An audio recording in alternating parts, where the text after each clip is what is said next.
오늘 하나님의 소명에 관해서 함께 말씀 나누고자 합니다. 대한민국 대통령이 직접 임명하는 직접 임명권의 자리, 사람이 아니라 자리, 직접 임명하는 그 자리가 1,500개 정도 된답니다. 우리나라에 직접 임명하는 자리가. 얼마 전에 제가 서울에 대대장 이취임식에 한번 갔는데 대대장도 대통령이 직접 임명하더라고요. 대통령 박근혜 뭐 이렇게 해서 막 임명을 하는데 그 굉장한 그 권위가 좀 높아지더라고요. 대통령 오지도 않았지만 대통령이 직접 임명을 한다는 거, 간접 임명권은 뭐 2만 개 정도 되고요. 그 직접 임명권은 1,500개 정도 되는데 이제 직접 임명한다고 하는 의미가 두 가지 장점이 있어요. 하나는 대통령 중심제구나. 우리나라의 행정부는 대통령 중심제구나 하는 그 부분을 읽어볼 수가 있어요. 머리가 확실하게 부각될 수 있는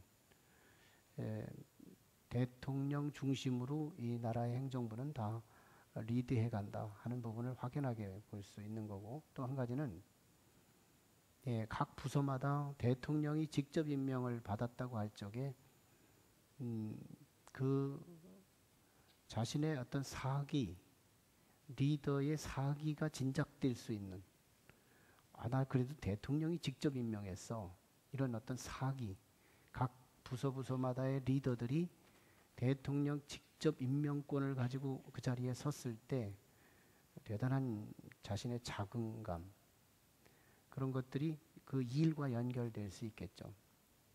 문제는 이 대통령 직접 임명권이 1,500짜리가 되다 보니까 대통령 한 사람이 그들을 행정 관리를, 리더십 관리를 직접 하지 못하고 간접으로 할 수밖에 없더라. 그래서 사실은 직접 임명은 많이 하지만 효율적으로 그 리더십을 통제하거나 다스릴 만한 직접성이 없기 때문에 시간이 더해지면 좀 느슨해지고 지도력이 희석될 수 있다 하는 부분입니다. 그런 부분이 약점이 될 수 있죠. 하나님은 어떠실까요? 하나님께서도 이 세상에 참 편재하셔서 없는 곳이 없지만, 그리고 하나님께서 다스리지 않는 사람이 하나도 없겠지만, 그러나 하나님께서 성서에 명시해서 하나님이 다스리는, 즉 하나님께서 직접 임명을 하셔서 당신의 나라를 확장해 가시는 하나님의 그 시스템, 하나님의 행정부는 몇 자리일까? 대한민국 대통령이 1,500자리를 직접 임명한다고 할 적에 하나님은 이 세상 전체에 직접 임명권을 몇 자리에 할까? 구약 성경에서 3자리에서 합니다. 가장 첫 번째 제사장, 그리고 두 번째 선지자, 세 번째 왕, 대통령이죠. 이 3자리를 하나님께서 직접 임명을 하는 거예요. 그 중에서 이제 오늘 본문이 사울 왕한테 하나님께서 직접 임명을 하시는 그런 장면이에요. 기름 부음을 했다? 이게 바로 그 부분이잖아요. 하나님이 직접 임명을 하시는 왕, 사울이 왕 될 적에 하나님께서 직접 기름을 부으셨다. 문제는 사무엘 선지자가 하나님의 지시에 따라서 기름을 부었거든요. 그때 사울 자신이 가만히 생각해 보면, 물리적으로 생각해 보면, 사무엘 선지자가 와서 자기에게 기름을 부은 다음에 자기는 하나님이 기름 부었다라고 말을 할 적에, 말은 그렇게 할지 모르지만 사울의 양심은, 사울의 내면의 사실적 믿음은 진짜 하나님이 기름 부었다고 생각할까요? 인간 사무엘이 기름을 부어놓고 하나님이 기름 부었다고 말을 했을 때 의례적으로 도의적으로는 하나님이 하셨다고 말을 할 수는 있지만 자기의 사실적 자기의 내적 양심은 그래도 사무엘이 했지 이러고 말 거란 말이에요. 그러므로 하나님이 나를 부르셔서 즉 소명하셔서 왕을 세웠다 하는 부분은 겉으로는 인정하나 속은 여전히 부정하고 있을 거예요. 그래서 사무엘 선지자를 통해서 하나님이 주신 말씀이 짧은 시간, 짧은 공간에서 기간 동안 내가 너한테 세 가지를 예언하고 세 가지가 짧은 시간에 성취가 될 텐데 짧은 시간에 짧은 공간에서 세 가지가 예언되고 세 가지가 성취되면 이건 인간적 요소가 아니고 신적 요소가 되지 않겠니? 그래서 놀라운 신비 체험을 예언과 체험, 예언과 성취 경험을 통해서 사울 왕에게 너는 하나님이 직접 왕으로 세웠다라고 하는 소명을 확실히 하게 경험시키는 내용. 이게 바로 오늘 본문 말씀이에요. 그래서 사무엘 선지자를 통해서 세 가지가 예언돼요. 그리고 세 가지가 짧은 시간에 다 성취돼 버려요. 구약의 예언의 역사를 보면 뭐 몇천 년 전에 예언해 놓고 몇천 년 후에 성취되고 몇백 년 전에 예언해 놓고 몇백 년 후에 성취되고 이렇게 되는 그런 시점이 예언사인데 오늘 최소한의 본문은 조금 전에 예언하고 조금 뒤에 성취되는 거예요. 왜? 사울에게 하나님의 신적 소명을 하나님의 소명을 경험시키려면 지금 기름 부었을 때 너에게 기름 부은 건 사람이 했지만 하나님이 직접 한 거야. 이걸 소명감을 확신시켜주기 위해서 세 가지 예언을 하게 되는 거예요.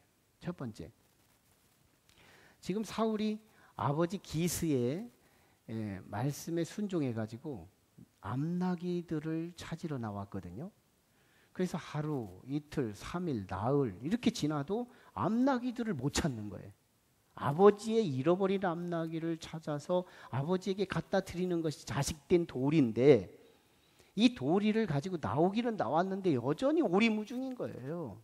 못 찾는 거예요. 그러자 사무엘 선지자가 네가 찾던 암나기들을 잠시 지금 나단에서 다시 기부하라고 하는 네 고향집으로 돌아가는 그 길목 안에서 조금만 지나면 분명히 두 사람을 만나게 될 텐데 두 사람을 만나면 그 사람이 분명히 너한테 잃어버린 암나기를 찾았다고 할 거다. 그리고 찾을 거다. 이 예언을 한 거예요. 그러니까 우리도 잃어버린 암나기를 찾는 생활을 하고 있는 건데요. 사울은 적어도 잃어버린 암나기를 찾은 것이 사울의 당시의 문제였죠. 사람이 자기 것을 잃어버렸다고 할 적에 굉장히 심란하고 상실감이 굉장히 크죠. 그게 다가온 자기 문제였어요. 현안의 문제. 우리도 어떤 부분에서 어떤 걸 잃어버려서 그걸 찾고자 애쓰고 돈을 회복하고자 애쓰고 건강을 찾고자 애쓰고 이렇게 저렇게 우리도요. 문제 안에 갇혀 살아요. 사울도 문제를 갖고 있었던 것처럼. 아버지의 문제가 곧 아들의 문제였지만 어쨌거나 사울은 지금 문제 안에 있었는데 이 문제를 하나님의 섭리 속에서 두 사람을 만나게 함으로 잃어버렸던 암나기를 찾게 될 거라고 하더니 찾았단 말이에요. 근데 지금 사울이 어떻게 해서 찾았어요? 자기 마음대로 돌아다니며 찾을 때는 못 찾았는데 하나님의 종에게 찾아가서 하나님의 음성을 들었더니 잃어버렸던 문제를 찾게 됐다. 이게 오늘 본문 이야기거든요. 오늘 우리가 직접 다이렉트로 세상에 돌아다니면서 내 인생 문제를 회복하려고 이 동분서주하던 그때보다 오늘 예배 한번 제대로 드린 다음에 하나님께서 내 삶의 안정감과 나의 삶을 인도해 주심과 여기서 깨달음을 통하여서 수없이 돌아다니던 이 방황보다 더 쉽게 문제를 해결받는 은총의 예배가 되기를 축원합니다. 그랬을 때 사울 입장에서는 진짜네. 기적을 경험한 거잖아요. 조금 전에 사무엘이 그렇게 말하더니 실제 두 사람을 만났고 두 사람이 내 현안의 문제를 해결했단 말이에요. 나의 현실적 문제를 해결해 준 거예요. 진짜네. 그런데요, 언제나 우리는 여기서 끝날 수 있는 위험에 던져져요. 내가 예수 안에서 질병도 나을 수 있고, 내가 예수 안에서 물질도 해결받을 수 있고, 내가 예수 안에서 세상에 내 어떤 비전과 꿈을 이룰 수 있는데, 대부분의 그리스도인들은 거기서 끝. 이게 문제예요.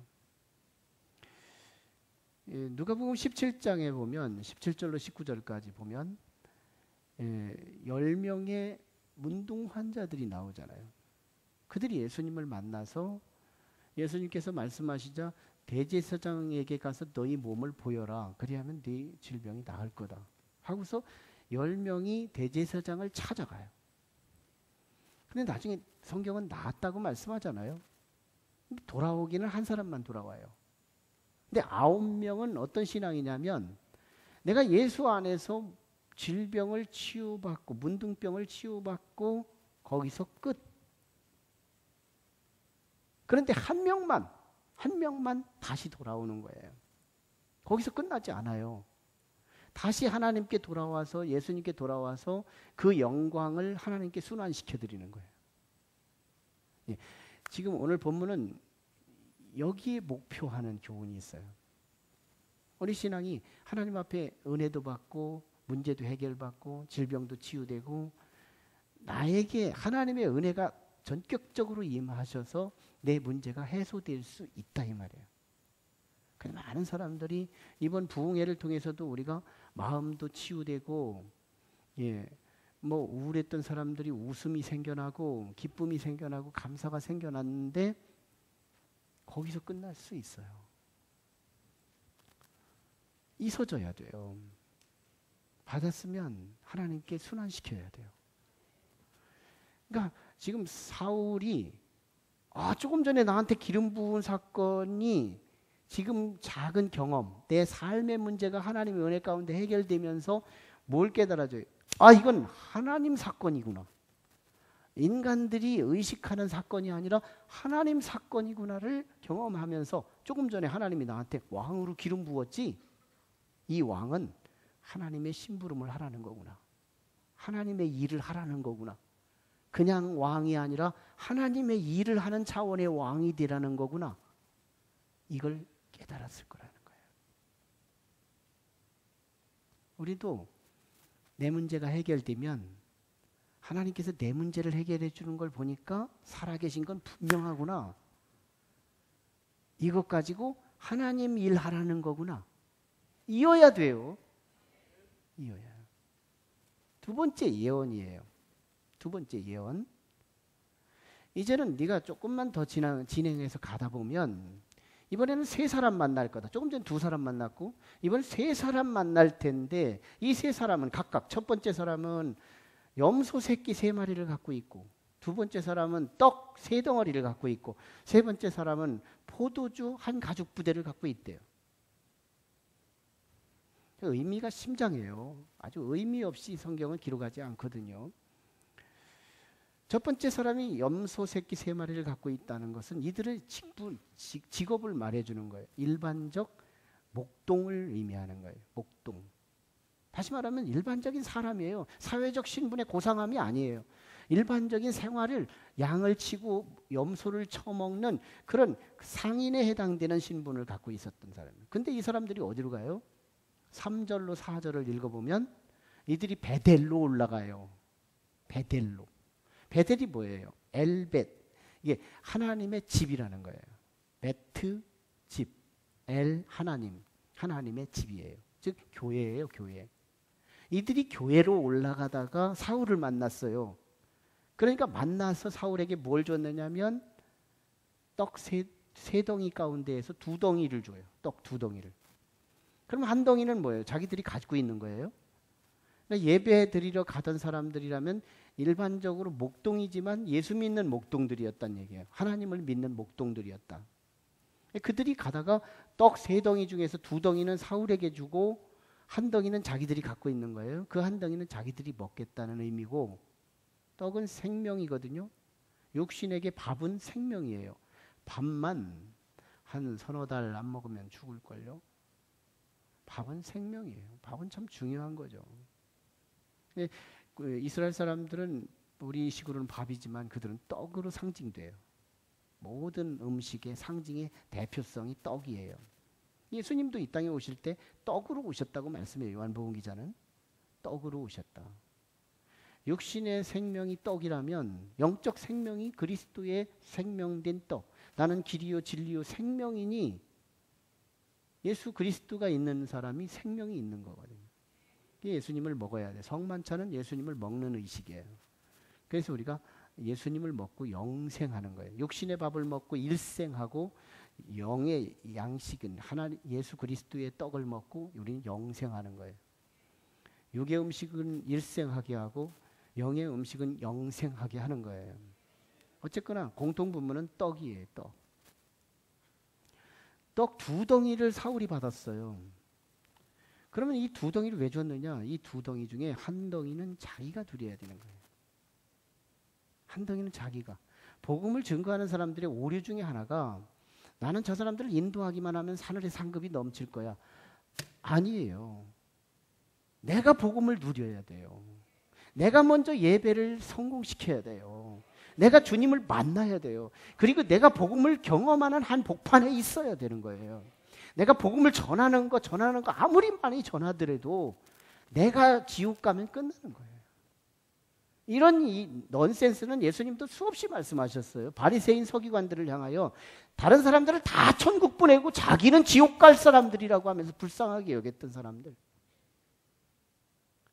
자기가 복음을 누려야 자기도 사는 건데, 자기가 떡을 먹어야 자기도 사는 건데, 자기는 안 먹어가면서 너희들 떡 먹으라고 나눠주기만 하면 큰일 나는 거예요. 사울 왕이 왕이지만 자기 떡을 간직하기 위해서 한 떡을 주신 거예요. 그리고 또 한 떡이 남잖아요. 왕이 뭐예요? 백성들에게 나누는 자잖아요. 왕은 나누는 자예요. 백성들을 뭘로 나눠요? 일반적인 대통령, 일반적인 왕으로서의 다스리는 그런 왕이 아니라, 군림하는 왕이 아니라 나눠주는 왕. 즉 복음으로 하나님 나라를 일구기 위한 왕. 하나님 나라 왕, 즉 신정 왕국의 왕. 이 왕으로 파송하겠다는 거예요. 그러니까 여기서 3명을 만난다더니 3명이고, 3명 중에서도 염소 새끼 3개, 떡 3개, 포도주 가족 부대 만난다고 하더니 경험을 시키자 전율이 쫙 오는 거예요. 야, 이거 사람 사건이 아니라 이건 하나님 사건이구나. 그랬을 때 사울에게는요, 이제 거기서 끝나지 않아요. 거기서 끝나지 않아요. 아, 내가 떡 먹었다 이러고 끝나지 않아요. 떡 먹고 끝나지 않아요. 아, 백성들에게 나는 떡을 나누는 사람이구나. 백성들에게 떡을 나누는 사람이구나. 이런 소명을 받는 거예요. 이런 소명. 받고 끝나지 않는 이 사울의 출발점이 이렇게 아름다웠던 거예요. 받고 끝나지 않는.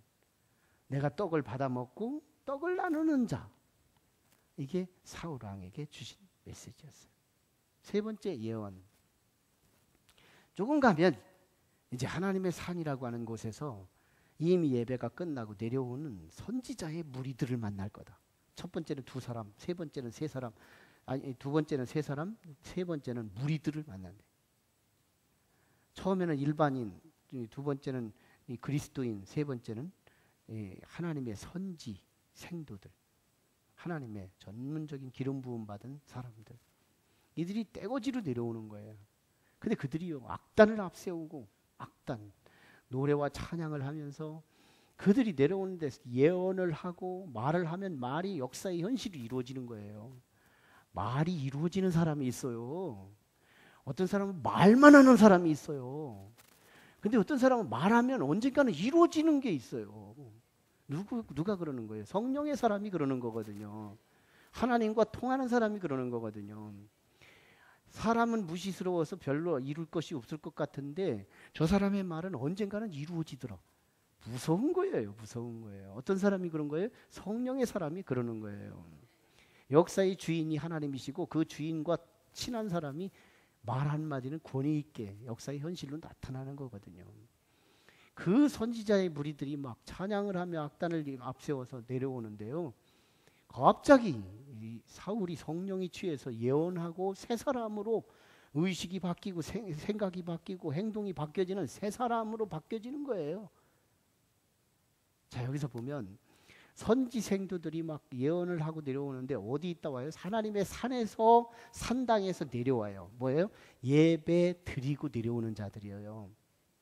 예배 이전에는 그런 기사를 다루지 않아요. 근데 예배 이후에는 그 기사를 다루고 있어요.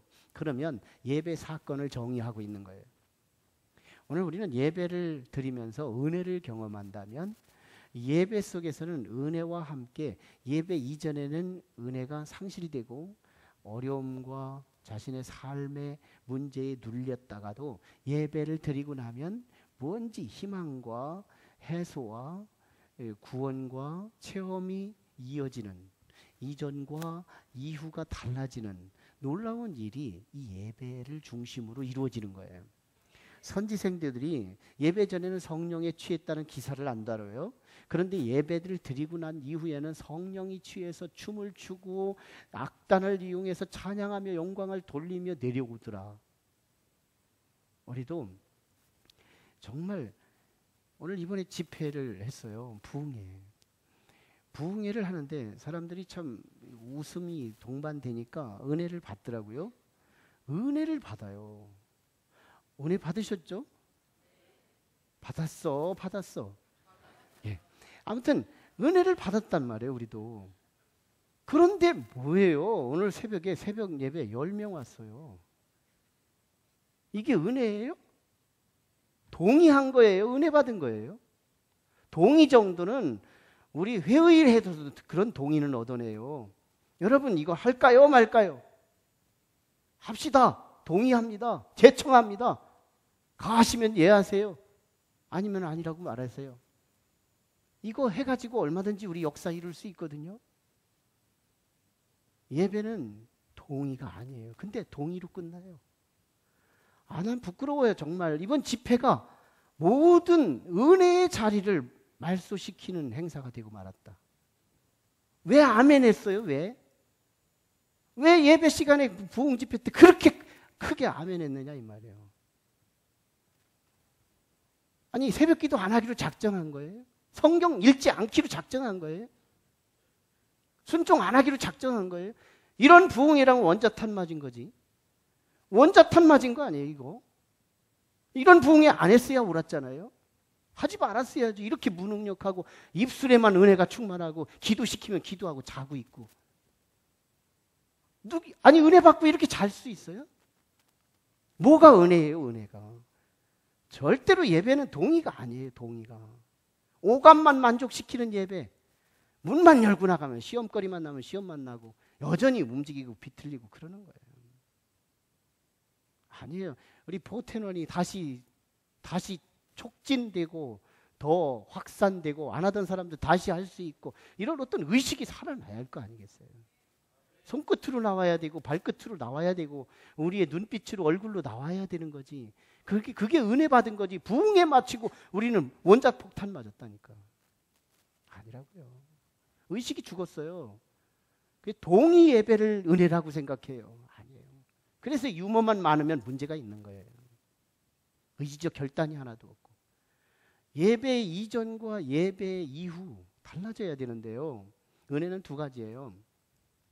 탈무드에 나오는 이스라엘 백성들이 부모가 자식에게 무언가를 유산을 넘겨줄 때 물고기 100마리를 자식에게 줄 거냐, 물고기 잡는 방법을 줄 거냐, 어떤 부모가 지혜로우냐, 물고기 100마리를 자식에게 넘겨주는 것보다 물고기를 잡는 기술을 전수하는 것이 지혜로운 부모다 이거예요.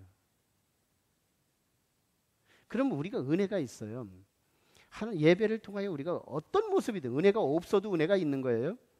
여러분 은혜가 있는 거거든요. 우리가 아는 것만 은혜라고 생각하면 여러분들 이 세상 피폐해서 못 살아요. 내가 모르는 영역, 은혜는 무의식하는 거예요. 여러분 오른손이 있는 줄 알고 살으셨나요?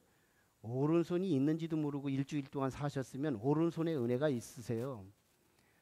오늘 언어, 말씀하실 수 있는 은혜를 모르고 있었죠? 나는 말하는 사람이야. 이게 은혜야. 이거 모르고 있었죠? 여러분은 은혜를 이미 경험하고 있는 거예요. 내가 다리가 있구나. 건강하게 걸을 수 있구나. 내가 우울하지 않구나. 이걸 지금 모르고 지내오셨죠? 은혜 받고 있는 거예요. 은혜는 무의식 속에서 잠적되어 있는 거예요. 은혜는 알지 못하는 영역이 숨어 있는 게 빙산의 일각까지 같이 어마어마한 영역을 차지하는 거예요. 은혜가 인식되기 시작하면 은혜가 상실된 거예요. 아, 내가 팔뚝이 있구나. 그러면 이미 팔뚝 아픈 거예요. 은혜가 잃어버리고 있는 거예요. 내가 간이 있구나. 간을 잃고 있다는 거예요. 간이 있는지도 모르고 40년을 살았다. 은혜 받고 산 거예요. 진짜 은혜는 모르고 있는 영역이 훨씬 더 많아요. 모르고 있는 영역이. 이런 은혜가 우리가 임하는데 이 은혜가 동의의 은혜, 아멘, 아멘 이거 가지고 안 되는 거예요. 우리는 예배의 이전과 이후가 어떤 은혜를 비전으로 삼느냐? 성령님의 은혜가 임하기를 원해요. 성령이 임하셔야 의지적 결단과 인격의 변화와 새로운 사람으로 발전될 수 있는 길이 열리는 거예요. 감정의 동의를 통하여 실컷 웃고 아멘하고 나 은혜 받았다고 하고 그 다음부터 폭삭폭삭 넘어지는 그런 은혜, 값싼 은혜, 망각의 은혜, 이런 은혜 이제 우리는 지향할 필요가 없어요.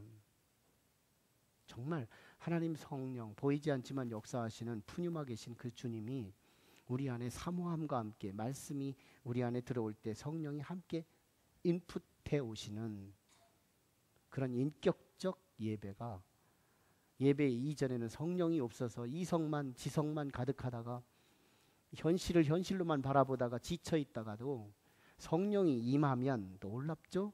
성령님이 속에서 해석해 주시고 알려주시고 지금이 기뻐해야 할 때야, 지금이 감동될 때야, 그때마다 나의 연약함을 도와주시고 헬퍼하셔서 내 삶을 윤택하게 복되게 은혜롭게 풍성하게 안 하던 짓은 거룩한 일은 하고 잘못된 것은 스스로 자제하고 이런 하나님이 원하는 쪽은 증식되고 하나님이 원치 않는 쪽은 감소시키고 이런 인격적 새 사람, 오늘 이 성령이 새롭게 취했던 이 사울왕이 변화의 새 사람 됐다고 하잖아요. 오늘 본문에 변화의 새 사람 됐다. 왜? 성령이 임해서. 어디서나 하나님의 산에서 예배드리고 내려오는 이 선지 생도들의 무리를 만남으로 인해서. 그래서 어떻게 해요? 이 성령은 받은 은혜를 멈추지 않게 해요. 이 성령은 바꾸서 밖으로 나가 세상으로 성령으로 사역하게 하는 거예요.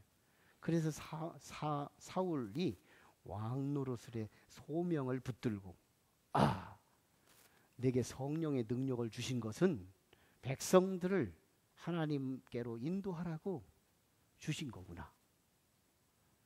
사명에 소명받는 사건이 된 거예요. 사명에 소명받는 사건. 성경은 언제나 그래요.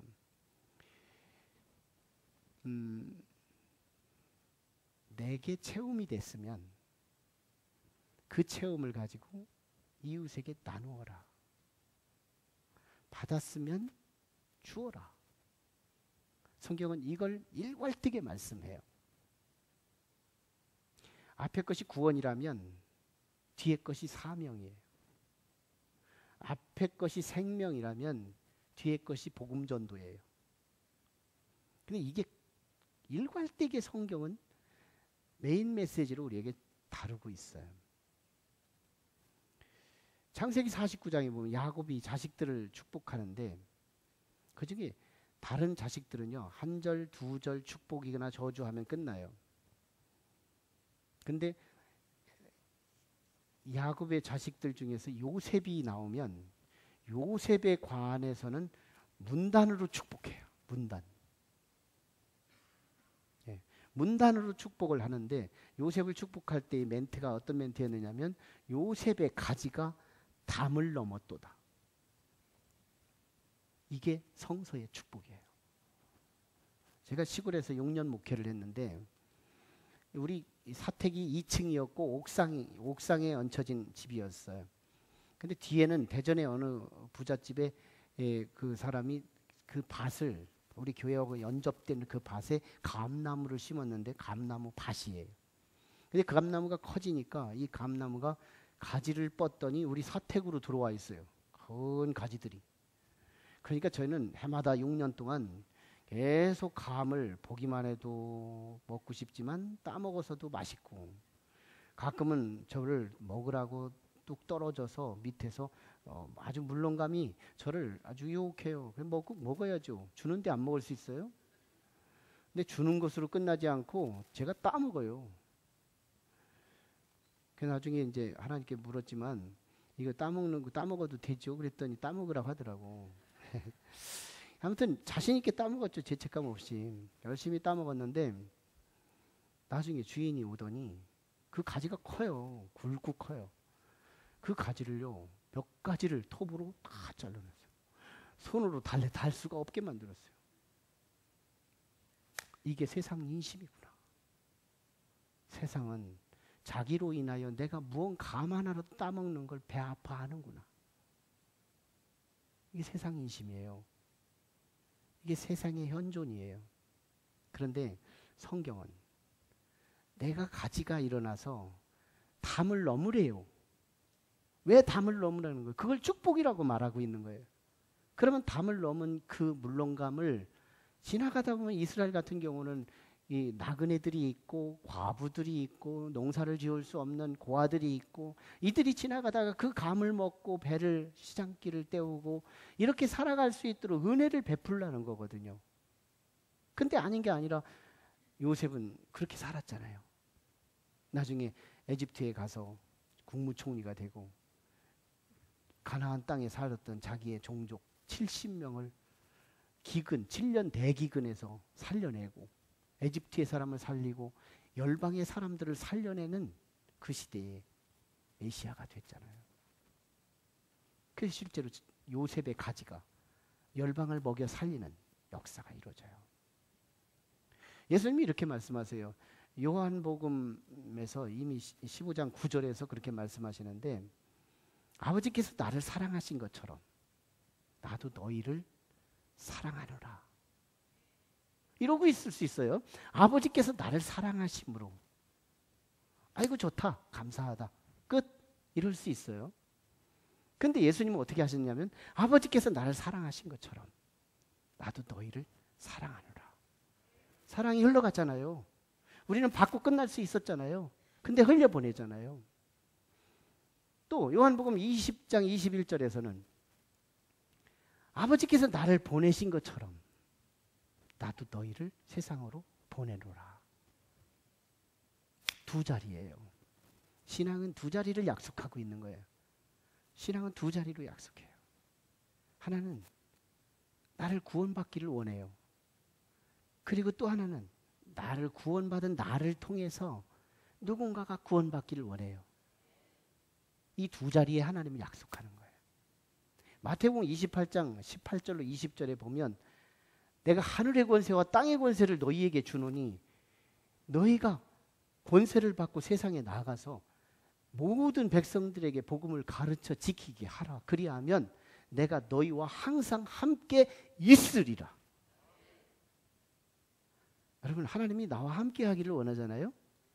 하나님이 함께 하시면 우리는 구원받는 거고 하나님이 함께 하시면 대박 터지는 거고 하나님이 함께 하시면 우울증 없어요. 하나님이 함께 하시면 질병도 물러가요. 하나님이 함께 하시면 우리는 은혜 받는 건데요. 하나님이 함께 하는 것을 희망하지만 하나님이 함께 할 수 있는 자리나 하나님이 함께 할 수 있는 코드에 머무르고 싶지 않아요. 암나기 찾았으면 끝나고 싶어요. 떡 2덩이 받았으면 거기서 먹어 치우고 싶어요. 성령 받았으면 그냥 멈추고 싶어요.